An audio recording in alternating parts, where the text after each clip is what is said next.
ले लो। भगवान शिव जी ने कहा यह नहीं हो सकता कि मैं आपके घर में जन्म लूं। हां, मेरा एक अंश भगवान शिव कह रहे हैं गुरु द्रोणाचार्य से, तुम्हारी धर्म पत्नी कृपी, उस कृपी के गर्भ से मेरा एक अंश जन्म लेगा। जब वो गर्जना करेगा, उस गर्जना के कारण उसका नाम अश्वत्थामा कहलाएगा। वो अश्वत्थामा।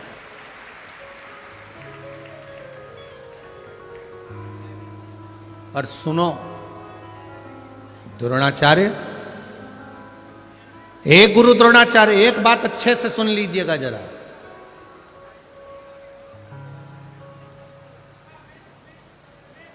परीक्षा बहुत होगी तुम्हारी,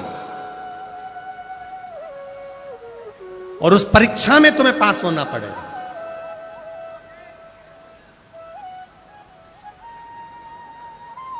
बेटे का जो जन्म होता है वो भाग्य से होता है, पर बेटी का जो जन्म होता है वो भाग्य को भी 100 गुना करा जाता है तो सौभाग्य से होता है। हम पहले भी कथा में कहे, आज फिर कह रहे हैं, जन्म लेती है तो पिता के भाग्य को प्रबल करती है, पिता के भाग्य को आगे बढ़ाती है।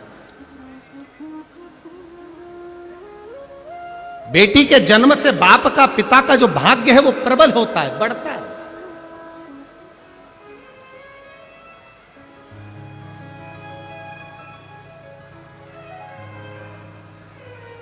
भगवान देवादिदेव महादेव ने कहा गुरु द्रोणाचार्य से, तुम्हारे घर में तुमने बेटे को मंगा है, और बेटे अभी मेरे जैसा मंगा है महादेव। अगर महादेव बेटा बनकर आएगा तो तुम्हें परीक्षा देना पड़ेगा, बार बार परीक्षा देना पड़ेगा, तुम्हारी आंखों में जल भर जाएगा।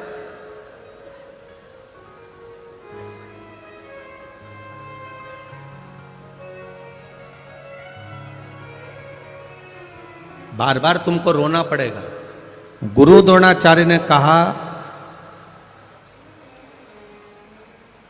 आप अगर बेटे बनकर आ गए तो मैं सारी परीक्षा देने को तैयार हूं, आप तो बस मेरे बेटे बन जाओ, और आप मेरे पुत्र बनकर आ रहे हो, इससे बढ़कर मुझे कुछ नहीं चाहिए, बस कृपा कर दीजिए।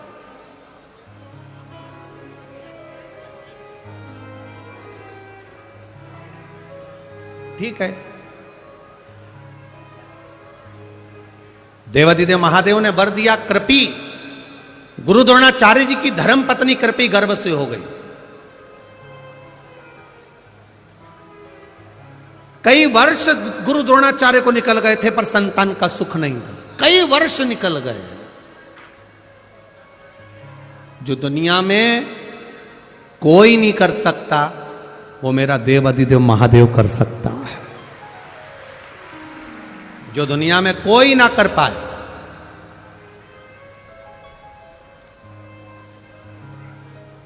बस अपनी जिंदगी का एक असूल बनाकर रखना कि हमारे द्वारा किसी का दिल ना दुखे, हमारे द्वारा किसी का मन ना दुखे, तो शिव कृपा अपने आप हो जाती है। कितना सुंदर एक संवाद आता है। दो मित्र थे, बड़े प्रिय, दोनों एक दूसरे के लिए प्राण निकाल के रख दे ऐसे मित्र थे।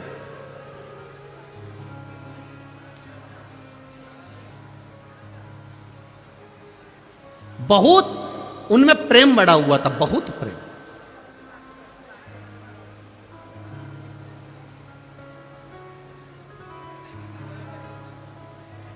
हमको लगता है यही खंडवा बरहानपुर के ही होंगे।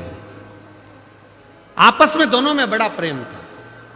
दोनों एक साथ स्कूल जाते, एक साथ कॉलेज जाते, दोनों का एक साथ बचपन निकला, दोनों एक साथ बड़े हुए। बड़े होने के बाद एक पढ़ाई में तेज निकल गया तो उसका जॉब, उसकी सर्विस, उसकी नौकरी पुणे में लग गई। अब एक की नौकरी पूना में लग गई और एक की नौकरी नहीं लगी। उसका विद्या अध्ययन थोड़ा सा कमजोर था, उसने दुकान चालू कर दी, व्यापार चालू कर दी। अब उसने व्यापार चालू करा तो ये जो मिर्ची का जो व्यापार होता है, आपके क्षेत्र में भी मिर्ची, इस क्षेत्र में खंडवा हुआ, बरहानपुर हुआ और खरगोन हुआ, निमाड़ क्षेत्र जितना भी इस क्षेत्र में मिर्ची का व्यापार अच्छा होता है। अब वो मिर्ची का व्यापार करने लगा। अब एक मित्र नौकरी कर रहा है और एक मित्र व्यापार कर रहा है। दोनों अपनी अपनी जगह पर सेटल हो चुके हैं। नौकरी वाला पुणे में फ्लैट ले लिया, मकान ले लिया, नौकरी कर रहा है, आराम से रह रहा है। और ये इसने मिर्ची का व्यापार चालू कर दिया। मिर्ची बाजार जाता, खेतों में से मिर्ची को खरीद लेता, बेच देता। ये मिर्ची का व्यापार कर और वो नौकरी कर। समय बीतता चले गया, बीतता गया, बीतता गया। बहुत ध्यान से सुनना इस कथा को, ये आपके जीवन को संवारने वाली कथा है। दोनों का व्यापार चल रहा है, एक का व्यापार, एक की नौकरी है, चल रहा है, चल रहा है।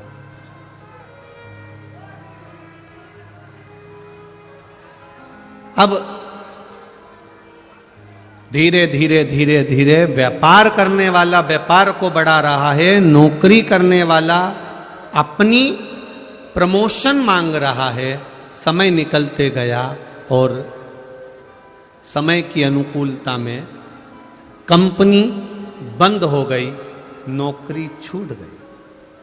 अब नौकरी चली गई, कंपनी बंद, नौकरी गई। 2 महीना, 3 महीना, 4 महीना बहुत प्रयास करा पर नौकरी नहीं लगी। आखिरी में जिस फ्लैट में रहते थे, बैंक का लोन था, बैंक वालों ने कब्जा कर लिया।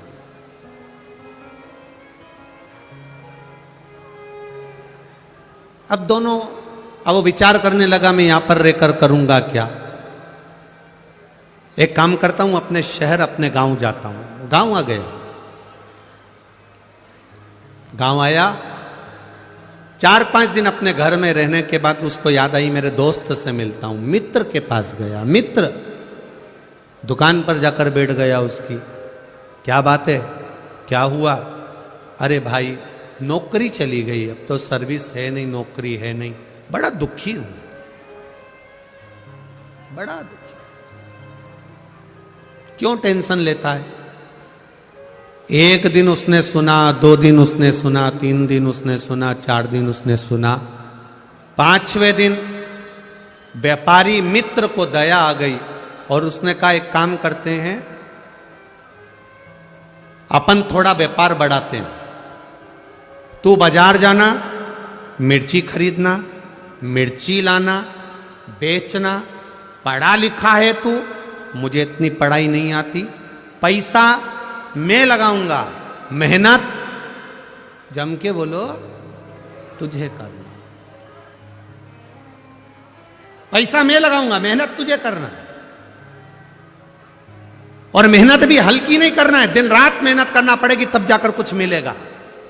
ये नौकरी नहीं है कि पैसा हर महीने हाथ में 10,000 50,000 आ जाएगा। मेहनत तुझे करना पड़ेगी। मैं पैसा लगा दूंगा, मैं बाहर नहीं जा सकता, दुकान पे बैठता हूं, इसलिए मेहनत तुझे करना पड़ेगी।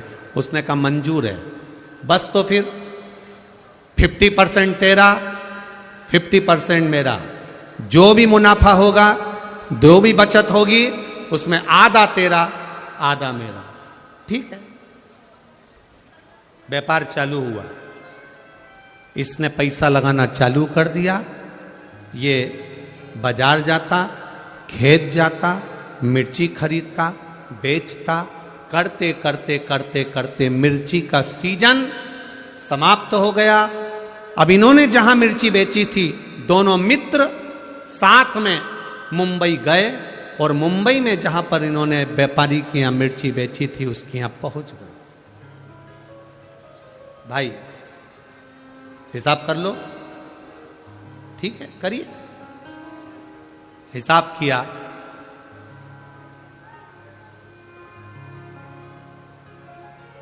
₹2,00,000 इनको मुनाफा मिला। ₹2,00,000 ज्यादा मिल गए। अब दोनों खुश, 1,00,000 तेरा, 1,00,000 मेरा। दोनों पैसे लेकर चल दिए, पर जो नौकरी करने वाला मित्र था उसकी दिमाग में, उसके चित्त में, उसकी बुद्धि में आया कि सबसे ज्यादा मेहनत तो मैंने करी है। धूप में मैं जाता था, गर्मी पड़ रही थी, धूप पड़ रही थी, पानी गिर रहा था, बारिश पड़ रही थी, ठंड पड़ रही थी, और मैं खेतों में जाके मिर्ची खरीदा और उस मिर्ची को मैंने बेचा। मेहनत तो मेरी ज्यादा। अब इतनी मेहनत मैंने करी, इसने तो क्या करा, पैसा लगाया बस, और बैठा रही अपने घर में दुकान पे। सबसे ज्यादा मेहनत मेरी है, इसके मन में आ गया। इसने अपने दोस्त से कहा, मेरी मेहनत ज्यादा है, 1,50,000 मैं लूंगा, तू 50,000 ले। उसने कहा यह बात तो गलत है भाई, दोनों का 50-50 था। जब 50-50 दोनों का था, 50-50% दोनों का था, तो आधा आधा दोनों का हो गया। नहीं नहीं नहीं, मैं 1,50,000 लूंगा, तुझे 50,000 लेना पड़ेंगे दोनों। उस व्यापारी ने कहा कि ऐसा नहीं होता, फालतू की बात मत कर। इसको गुस्सा आया और इसने अपने मित्र का तकिए से गला दबा दिया, मुख दबा दिया। मित्र मर गया, व्यापारी मित्र मर गया।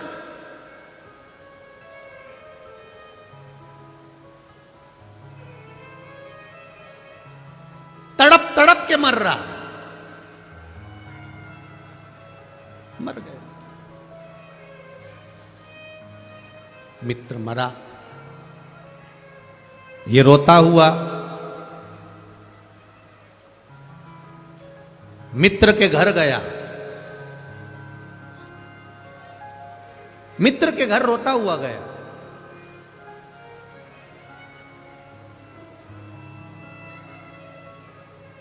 भाभी, हम दोनों ने काम करा था और दोनों का 50% था।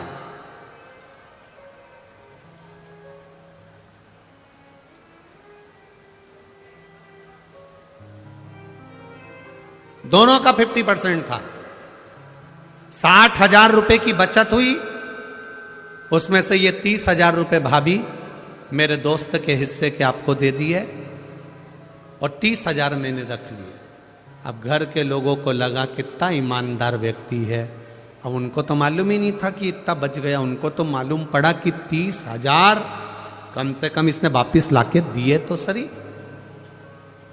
खुश, परिवार के लोग खुश हो गए, कम से कम 30,000 ईमानदारी से तो दिया। अब उनको लग रहा है कि ये ईमानदार है, पर ये भीतर से कैसा है ये जानता।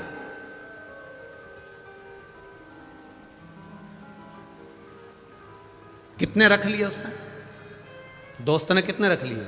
1,70,000। केवल 30,000 रुपए मित्र को दिए, जिस मित्र ने इसको काम सिखाया, जिस मित्र ने इसको व्यापार सिखाया, जिस मित्र ने इसको धंधा सिखाया। 30,000 रुपए घर वाले उसमें भी संतुष्ट हो गए। कोई बात नहीं भैया, आपकी ईमानदारी कितनी है, आपने हमारा हिस्सा तो दे दिया। आंख में पत्नी आंसू भर के रो रही, बच्चों की आंख में आंसू था। अंकल, अगर आप नहीं होते तो हमारा कोई नहीं होता, कम से कम आपने पापा का हिस्सा तो ला कर दे दिया, पिताजी का हिस्सा तो ला कर दे दिया। बच्चे भी दुखी, रोते हुए, पत्नी भी रोती हुई धन्यवाद दे रही थी। मित्र काम सीख चुका था, मित्र अपना व्यापार सीख चुका था, मित्र सारे व्यापारियों से मिल चुका था। उसको सब मालूम पड़ गया कि कहाँ से मिर्ची लेना है, कैसे काम करना है, क्योंकि मित्र जो मरा उसने सब कुछ सिखा दिया था और अब ये खुद व्यापार करने लगा। व्यापार करते करते करते करते करते करते करोड़पति बन गया, खूब वैभव हो गया, देश में विदेश में सब दूर इसका काम हो गया, खूब खूब जोरदार काम चला, खूब जोरदार।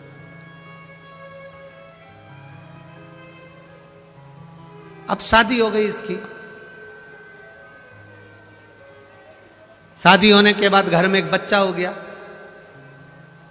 करोड़ों का धन, गाड़ी बंगला, संपदा वैभव, सब कुछ हो गया, सब कुछ।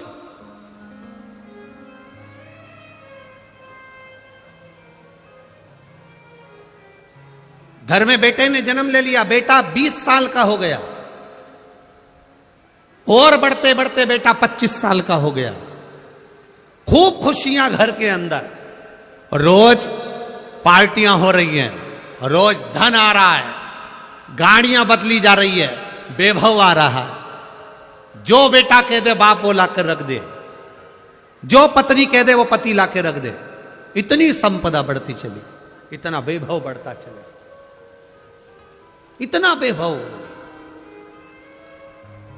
25 साल का बेटा हो गया, शादी की तैयारियां होने लगी, बेटे के लिए लड़की देखने लगे, उतने समय में बेटे को थोड़ा सा रोग ने, बीमारी ने घेर लिया, बेटा बीमारी ने घेरा, डॉक्टर के यहां गए, इलाज चालू हुआ, पर कोई डॉक्टर की पकड़ में बीमारी नहीं आ रही है कि इसको बीमारी क्या हो गई, इसको रोग क्या हो गया।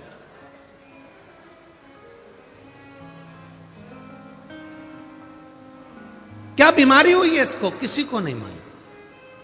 इलाज करवाया पहले अपने नगर के, अब पैसे वाला व्यक्ति तो अच्छे डॉक्टर से इलाज करवाएगा, इलाज करवाया, एक जगह डॉक्टर से काम नहीं हुआ, दूसरी जगह करवाया, दूसरी जगह से तीसरी जगह करवाया, तीसरी जगह से चौथी जगह करवाया, चौथी जगह से पांचवी जगह करवाया, अपने प्रदेश में इलाज करवाते करवाते थक गया, तब दूसरे प्रदेश में पहुंचा, इलाज करवाया, पर रोग का ठिकाना नहीं मालूम पड़ा, करवाते करवाते करवाते करवाते देश में इलाज करवाया, विदेश में इलाज करवाया, लाखों रुपए इलाज में लगाते गया, पर बीमारी पकड़ाई में नहीं आई, समय निकलता गया, व्यापार पर अब इसका ध्यान नहीं है, अपने बेटे को ठीक करना है, मेरा बेटा ठीक होना चाहिए, भले करोड़ों का धन लग जाए, धन लगाता गया, व्यापार धीरे धीरे कम होता चले गया, एक फैक्ट्री विदेश की बंद हो गई, दूसरा काम बंद हो गया, तीसरा काम बंद हो गया, करते करते करते करते इलाज इलाज इलाज इलाज, डॉक्टर डॉक्टर डॉक्टर को दिखाने में लगता गया, मालूम पड़े बैंक वाले आके खड़े हो गए, लोन भरो, अब वो पैसा भी नहीं बचा, जिस घर में रहता था वो घर भी पूरा बैंक में चले गया, किराए के मकान में अपने बेटे और पत्नी को लेकर पहुंच गया। समझ नहीं आ रहा ये कैसे हो गया, ये कैसे हुआ।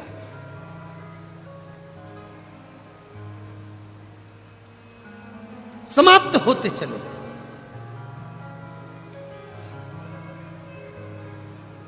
अब जेब में 300 रुपए पड़े थे पिता के, और बाप बेटे के सिर पर हाथ रखकर पलंग पर बैठा है किराए के मकान में। बेटा केवल 300 रुपए बचे हैं, केवल 300, कुछ भी नहीं है, रोटी के लाले पड़ गए, कुछ नहीं बचा, तेरी बीमारी में मैंने सब लगा दिया, क्या करूं अब, किसको दिखाऊं तुझे, किसको बताऊं मैं, क्या करूं मैं कि तू मेरा हो जाए, तू बच जाए। बेटा पलंग पर पड़ा पड़ा आंख से आंसू बहा रहा है, बाप पलंग पर बैठा बैठा रो रहा है, बाप बेटे को देख रहा है, बेटा बाप को देख रहा है, दोनों एक दूसरे को देखकर रो रहे हैं। बेटे ने अपने पापा से कहा, पापा, पिताजी, बाबूजी, बस 300 रुपए का हिसाब और रह गया है पिताजी, अब कोई हिसाब बचा नहीं है, अब तो आखिरी हिसाब है। बाप बेटे को गले लगाकर रो रहा है, तू ऐसी बात क्यों कर रहा है, मैं तुझे बचा लूंगा। बेटा कहता है, पिताजी 300 रुपए बचे हैं, जब मैं मरूंगा अंतिम संस्कार में काम आ जाएगा। अंतिम संस्कार। धीरे धीरे बेटा आंखें बंद करने लगा, बाप रोने लगा, तड़फने लगा। पिता,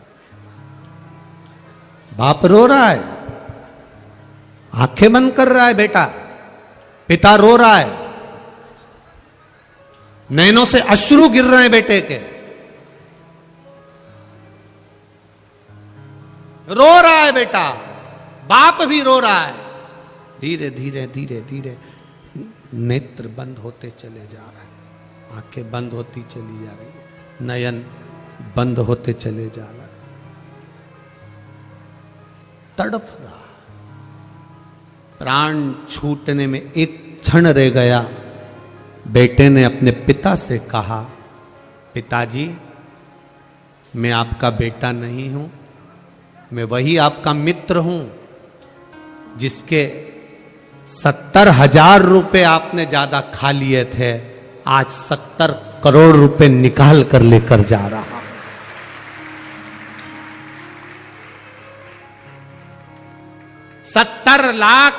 70,000 रुपए का 70 करोड़ 70 लाख लेकर जा रहा हूं। यह हिसाब कोई साधारण नहीं है। आधी रोटी खा लो, रूखी रोटी खा लो, पर किसी को धोखा देकर उसका धन मत खा जाना, जिंदगी भर तड़प तड़प कर मरना पड़ता। थोड़ी आवाज बढ़ाइए। जिंदगी भर तड़प तड़प कर मरना पड़ता।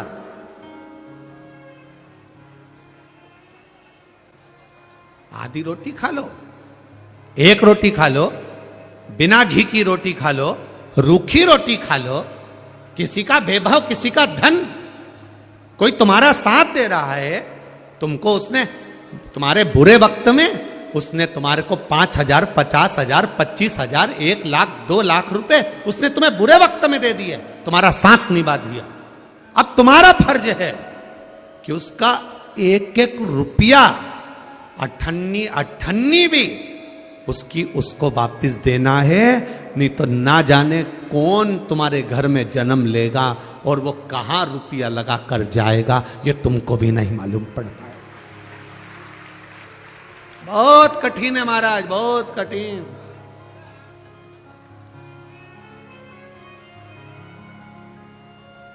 बहुत कठिन है।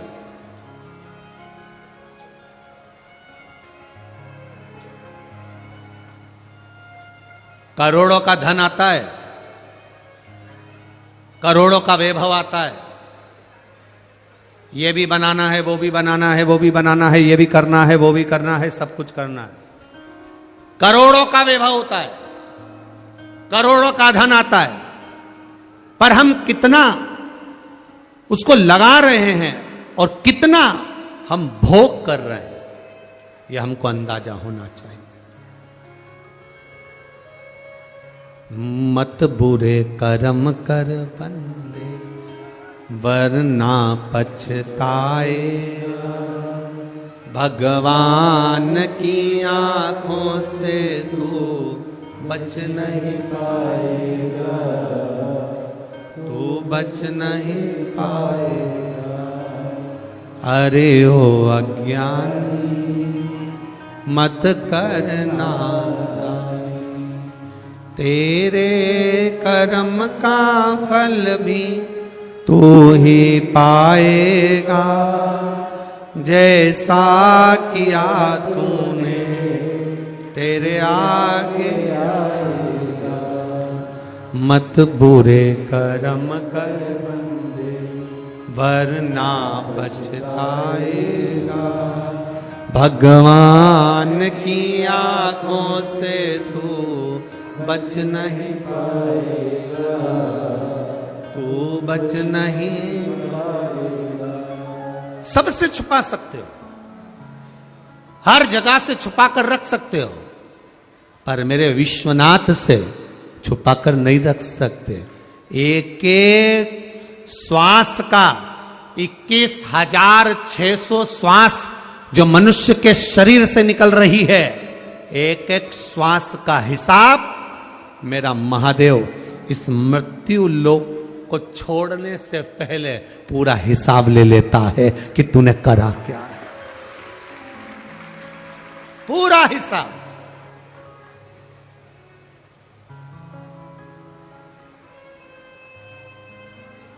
लेगा हिसाब हो। तुम लेते हो कि नहीं लेते हिसाब? अपने लड़के से कहा जा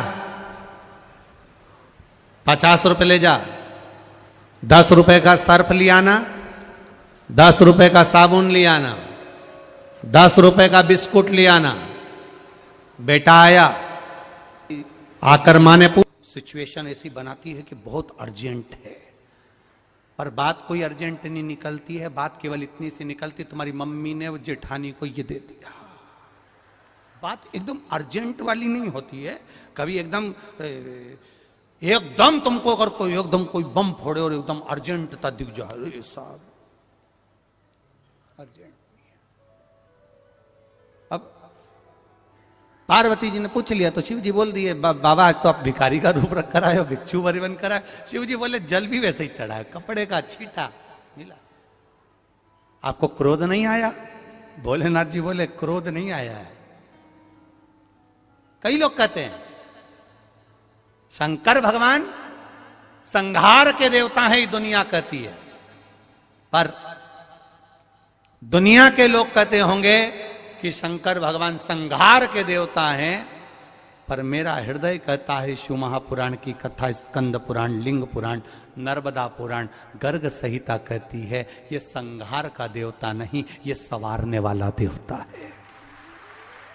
संवारने वाला, सवार देता।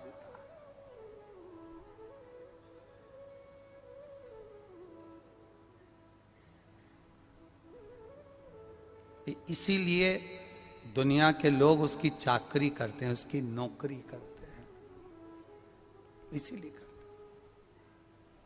हैं। आज शिवरात्रि है, पूरे भारत के जितने भी शिवालय हैं, पूरे विश्व के जितने शिवालय हैं, अपार शिव महापुराण की कथा सुन सुनकर लोगों के हृदय में जो भाव जागृत हुआ है, आज शिवरात्रि के रूप में एक एक मंदिर में भीड़ लगी पड़ी है, ये देखने लायक है। कई लोग कहते हैं सियोर वाला महाराज ने क्या करा? कुछ नहीं करा, कुछ नहीं करा। बस जिन मंदिरों में जाले लग रहे थे, जिन मंदिरों में लोग जाना पसंद नहीं करते थे, उन मंदिरों में आज रोज दिवाली हो रही है। इससे बढ़कर कोई सुकून नहीं है सनातन धर्म का, उससे बढ़कर कोई सुकून नहीं सनातन धर्म का। जा रहे हो आप, उसकी चौखट तक जा रहे हो, उसके दरवाजे तक जा रहे हो, और वो मिल रहा है। इसीलिए तो टेंशन है लोगों को कि सब मंदिर जाना चालू कर दिया। इनको मंदिर से छुड़ाया था, इनको अगरबत्ती से हटाया था, कहकर हटा दिया कि अगरबत्ती में बांस होता है, अगरबत्ती में बांस होता है, मत लगाओ मत लगाओ मत लगाओ। बांस वाली अगरबत्ती लगाना बंद करवाई, धीरे धीरे इनको मंदिर जाना बंद करवाया, और हाथ में पकड़ा दी मोमबत्ती, ये ने वापिस ले जाकर दिए लगवाना चालू कर दिए मंदिर में। जब ही तो दुनिया के लोगों को चिंता व्यापी। मालेगांव कथा करने गए, मालेगांव के वहां के लोगों से पूछना, जो मालेगांव से आए होंगे उनको मालूम होगा।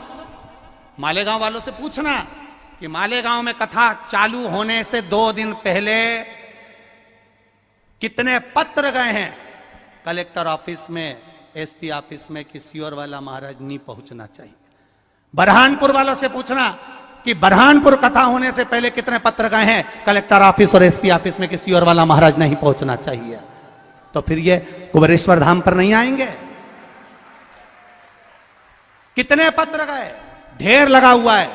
तब मालेगांव के आदरणीय जो भी एसपी डीएसपी आदि का अधिक रहे, आधी रात को मिलने के लिए आए और कहा कि देखिए आप, एक निवेदन है कि सीधे हम आप लोगों को कथा में ले चलेंगे और कथा से सीधे, ये मालेगांव के लोग बैठे हैं यहाँ पर, कोई बैठे होंगे तो हाथ उठाएं, तो आप लोगों को स्मरण होगा कि वहां पर एक किसी से मिलने तक नहीं दिया। आए गए, बरहानपुर में भी किसी से मिला, बैठे होंगे, आप लोगों को स्मरण होगा। बैठिए, श्री शिवाय नमस्ते। तो क्या सहजता है, शिव महापुराण साधारण नहीं है।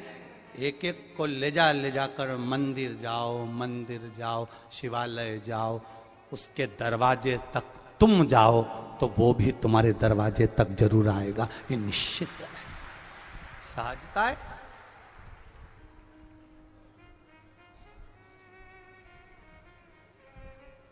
महाराज अब भिक्षुक बन गए, आप भिखारी का रूप ले लिए।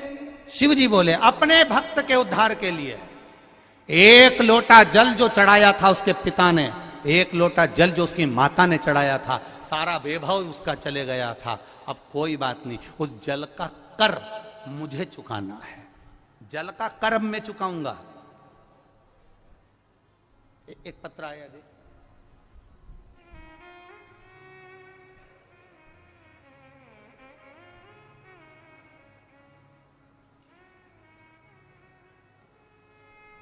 मेरा नाम सीता, मैं हरियाणा जिला अंबाला गांव तेपला की रहने वाली हूं। कहीं बैठी हो तो हाथ हिला सकती हैं, अगर कहीं बैठी हो तो हाथ हिला सकती हैं।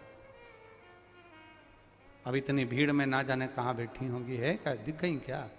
तो लिखा है मेरा नाम सीता, मैं हरियाणा जिला अंबाला गांव तेपला की रहने वाली हूं। गुरुजी 2015 में मेरी बेटी का एक्सीडेंट हुआ, आप लोग भी पत्र पढ़ें, साथ में टीवी पर चल रहा है। मेरी बेटी का एक्सीडेंट हुआ, उसके बचने की कोई उम्मीद नहीं थी। मेरी बेटी पूरा 1 महीना आईसीयू में कोमा में रही, ना बोलती ना हिलती। उसके बाद उसने आंखें खोली, फिर भी वो नहीं बोली। डॉक्टरों ने गले में सांस का एक पाइप डाल दिया और उसको डॉक्टरों ने घर भेज दिया। वो पलंग पर पाइप डली हुई ऐसी कैसी पड़ी रहती थी, ना तो वो बोलती थी, ना चलती थी, ना हिलती थी, ना डुलती थी, बस आंखें खुली रहती थी, पाइप डला हुआ था। लॉकडाउन 2021 में अपनी पड़ोसन के कहने पर मैंने अपनी कथा, आपकी कथा सुनना प्रारंभ करी। आपकी कथा सुनती और आपके उपाय, 1 लोटा जल शिव जी को चढ़ाकर बेलपत्र लाकर उसके पलंग के पास रख देती, मंदिर जाती। 2015 से मेरी बेटी 2021 तक ऐसी ही पड़ी रही। गुरुदेव आपकी कथा सुनते सुनते मंदिर जाती, जल लाती, चढ़ाती, बेलपत्र लाकर देती, उसके पलंग पर रख देती, क्योंकि वो कुछ खाती तो नहीं थी। बेटी को भी पीस कर बेलपत्र पाइप में डाल कर देती। 2022 हो गया, मेरी बेटी ठीक नहीं हुई। तब मैंने 2022 में अपनी बेटी से शिवरात्रि पर 7 बेरों का उपाय करवाया। जैसा आपने पहले कथा में कहा है 7 बेर वाला, वो उपाय करवाया। बाबा की कृपा से शिवरात्रि आ रही है गुरुदेव। उससे पहले आपने कहा था कि कितनी भी बड़ी बीमारी हो वो चलेगी, फिरेंगी, बोलेगी, और शिवरात्रि से, शिवरात्रि के पहले मेरी बेटी उठ गई। और उसका क्रम, उठने का भी क्रम तो देखो मेरी बेटी कैसे उठी। जो नली डली थी वो नली अंदर से सड़ गई, टूट के फेफड़े में जम गई। डॉक्टरों को दिखाने गए तो कहे इसका कोई इलाज नहीं हो सकता, फेफड़े काट कर नली निकालना पड़ेगी, और ये जीवित रहे कि मर जाए, कोमा में तो है ही सरी, कोई भरोसा नहीं है। नली टूट कर जब अंदर की नली ही अंदर चली गई, फेफड़े में फंस गई। गुरुदेव, निकालना बड़ा मुश्किल था, डॉक्टरों ने ऑपरेशन करने का भी मना कर दिया था। तब शिवजी के मंदिर जाकर शंकर पर आज पूर्ण भरोसे के साथ उससे कहकर आप एक लाइन गुनगुनाते हो, भोले बाबा दया करना, मैं तेरे भरोसे हूं, बोलकर जल चढ़ाकर लाई। वो जल मैंने उसकी नली में डाल दिया, जो ऊपर लगी हुई थी, अंदर की तो टूट गई थी। जैसे ही जल डाला, फेफड़े में जाकर वो नली नीचे की ओर उतर गई और बाबा की कृपा से उसको एक झटका आया और मेरी बेटी वापिस उठकर बैठ गई। ये शिव तत्व, ये शंकर है। आओ घड़ी, खाली न जाता कोई दर से तुम्हारे, मैं भी पड़ी हूं नन्ही बाहें पसारे। ये तेरी उदारता, ये तेरी कृपा, ये तेरी कृपा से क्या ना दिया उसने। महाराज शिव तत्व कह रहा है, शंकर भगवान की कथा कर रही है, शिव महापुराण कह रही है, भगवान शंकर का गुणानुवाद कह रहा है, भगवान शंकर का गुणगान कह रहा है, मेरा देवादिदेव महादेव का भाव कह रहा, मेरे शंकर का रस तत्व कह रहा। आप विश्वास करें। जल पड़ा, देवादिदेव महादेव मुस्कुराए। बुढ़िया ने तुरंत देवादिदेव महादेव से पूछ लिया, ए बाबा, ए बाबा, तू मुझे माताजी कहकर पुकार रहा है, मां मां कहकर पुकार रहा है। कभी कभी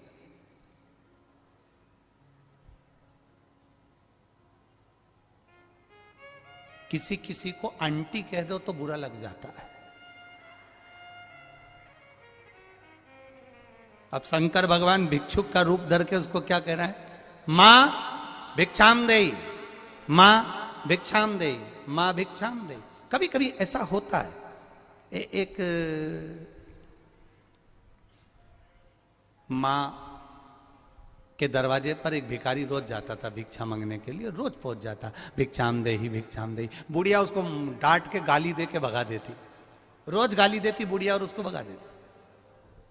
अब जो भिक्षुक, जो संत जाता था, जो साधु जाता था, उस साधु ने उसके गांव के लोगों से पूछा कि इसके यहाँ मैं भीख मांगने जाता हूँ, भिक्षा मांगने जाता हूँ, कुछ लेने के लिए जाता हूँ, भिक्षावृत्ति, तो ये मुझे गाली क्यों देती है। तो इतने में किसी ने बताया कि इसके घर में इसके बहू को संतान नहीं है, संतान नहीं है तो ये बुढ़िया बड़ी गुस्से में रहती है, सबको गाली देती है। ठीक है, आज फिर संत पहुंच गए और संतों ने फिर जाकर कहा, मां भिक्षाम देई। इतने में तो इसको गुस्सा आ गया, पोछा लगा रही थी कपड़े से, पोते से, एक फटा हुआ जो कपड़ा होता है ना पोते का, उससे पोछा लगा रही थी। और इतने में संत ने कहा, मां भिक्षाम देही। इतने में बुढ़िया ने कहा, ले आग लगा ले, और वो पोता उसको फेंक दिया।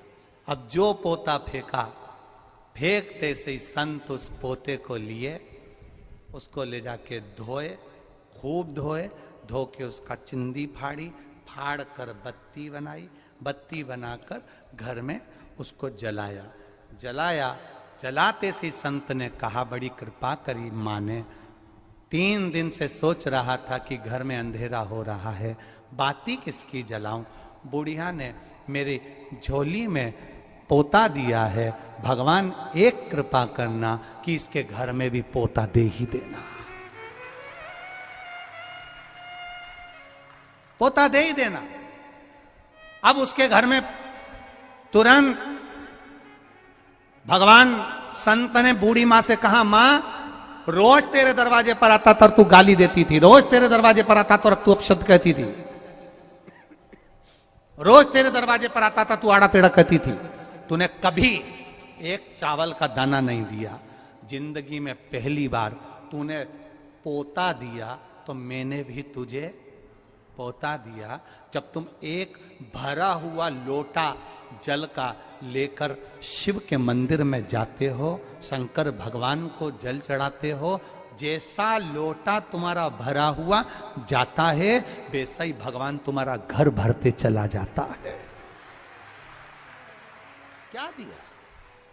अब भगवान शिव जी ने कह दिया, देवादिदेव महादेव ने कह दिया मां भिक्षाम दे, इतने में तो बुढ़िया को आ गया गुस्सा। अब शंकर भगवान ने भी जो रूप रखा था वो भी बूढ़े का रूप रखा था, बुजुर्ग का रूप रखा था।